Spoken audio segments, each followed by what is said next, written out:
Doji Dolls back at it again with another video, and today we're going to be continuing my series where I show you guys how to write, set up, film, and edit an AG movie or series. And my camera is shaking because my cat is in my room. And she just, I don't know what's wrong with her. She's just a cat, I guess. Anyways, today we will be learning about one of my favorite parts of the film process, which is setting up. Some people may not like this because they might not think it's not fun or something like that, but it's so fun, oh my gosh. Setting up films is mostly the three elements of set design, casting, and costume design. Set design is setting up your sets and stuff like that, obviously. Casting is obviously choosing which doll is gonna play who, or if you're doing an actual film, like which actor's gonna play who. And costume design is, of course, which outfits they're gonna wear. So today, I'm gonna take you through a bit of that for my summer movie and teach you guys some tips and tricks of how to do all that stuff. Let's get right into the video. Alright, the first thing we're gonna do is casting. Deciding which doll is gonna play which role. I know I didn't say it in this order, but you know, I'm unorganized. I always decide which dolls are gonna play which role as I'm writing the movie. That way, when I'm envisioning what's gonna happen, I already know who's playing who, and it just makes it a bit easier for me. So I already have my cast list down. It's on my phone that you can't see because the exposure is too bright for that. When casting roles, the most important thing to me is diversity. I don't have the most diverse doll collection,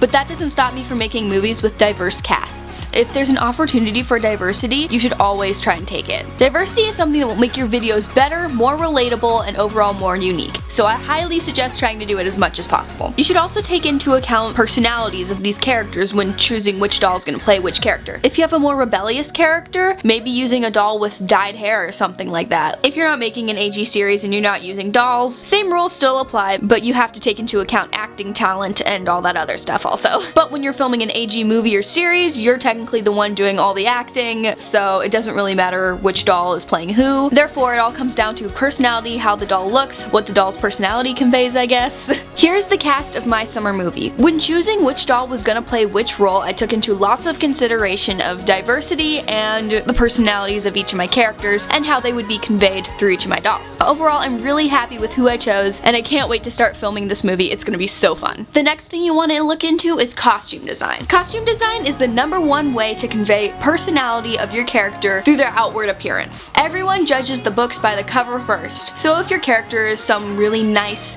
bougie, picture-perfect princess person, that's a lot of P's, they're not gonna come on stage wearing some sweater and sweatpants and jeans. No, they're probably gonna wear, I don't know, a crop top or a nice dress or something bougie like that. Sorry, I say bougie too much. Anyways, costume design matters. When it comes to costume design, I always lay out my outfits before I dress any dolls. I always first start with laying out the main character's outfits and then dressing them accordingly. I don't like laying out all the outfits for all the characters first before dressing all the characters, because sometimes one character is wearing a piece of clothing that I need for another character, and it's just a lot better for me if I dress as I go. The last component of setup is set design. Set design is probably one of my favorite things to do. The first thing you do when creating a set is finding a space where your set is going to be. It can be in the corner of a room, it can be in an area of your dollhouse. You can literally gut an entire room of your dollhouse and completely change the set to fit your movie. This is probably the #1 culprit of why my dollhouse becomes so messy when I'm filming these kinds of things, because I'll literally gut an entire room to replace it with a completely new set, and then all that stuff that was in that room is now just on the floor of my dollhouse. Like, it happens. So things are going to get messy and you have to deal with that. For this movie specifically, there's going to be a lot of pretty ambitious and detailed sets. Specifically a couple puzzle rooms and even a treasure room, because my movie is about a treasure hunt. There you go, a little sneak peek for ya. It's also really important to keep in mind your doll's personalities when creating a set. If your doll is a pretty rambunctious or rebellious kid, their room will probably be really messy and out there and not really tidy and clean. If your character is not too creative but really smart and organized, then their room is obviously going to be super clean and tidy. If this room that these people are going into hasn't been in for a really long time, it might be dusty or dirty or cluttered or something like that. Overall, it's really important to take into consideration each one of these things when making a movie. Set design is super important and actually super fun.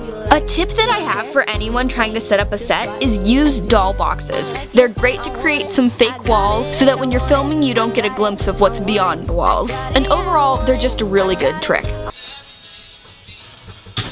we're just gonna ignore that happened.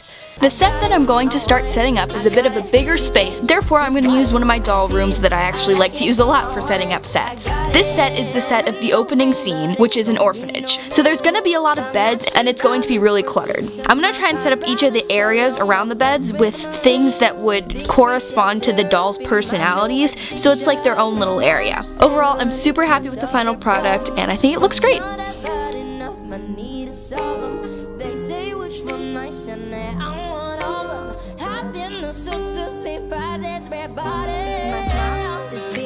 Anyways guys, thank you so much for watching. Be sure to like, comment, and subscribe. If you haven't done that, do that right now. Be sure to remember that I at least try to post every single Saturday, and Thursdays is Magi Academy Season 4. Be on the lookout for that, and goodbye!